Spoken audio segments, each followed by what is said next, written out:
નમસ્કાર, એશિયાના સૌથી જૂના અખબાર મુંબઈ સમાચારના ડિજિટલ પ્લેટફોર્મ પર હું છું આપની સાથે મૈત્રી। ચાલો નજર કરીએ આજના મહત્વના સમાચાર પર। જમ્મુ કાશ્મીરના શ્રીનગરની એમએલએ હોસ્ટેલમાં લાગી આગ।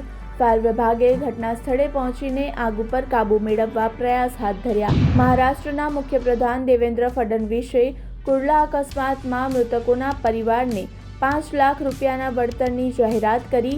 ઉપરાંત ઇજાગ્રસ્તની સારવારનો ખર્ચ બીઈએસટી અને બીએમસી ઉઠાવશે।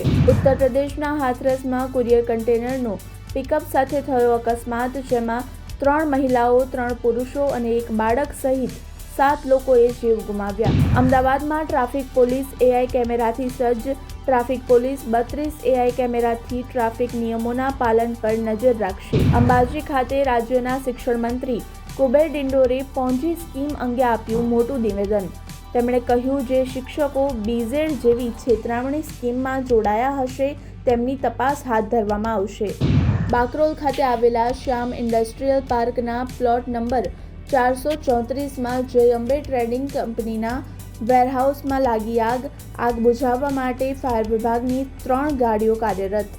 યુપીએસસીએ સિવિલ સર્વિસની મુખ્ય પરીક્ષાનું પરિણામ જાહેર કર્યું। સફળ ઉમેદવારો હવે આઈએએસ, આઈએફએસ, આઈપીએસ અને અન્ય સેન્ટ્રલ સર્વિસીસ માટે ઇન્ટરવ્યૂ પ્રક્રિયામાં હાજરી આપશે। ભારતે ઓમાનના મસ્કતમાં મહિલા જુનિયર એશિયા કપ હોકીમાં મલેશિયાને 5-0થી હરાવ્યું। ભારતીય ટીમની જુનિયર વુમેન્સ એશિયા કપ 2024ના ઇતિહાસમાં મલેશિયા સામે સતત 3જી જીત નોંધાવી।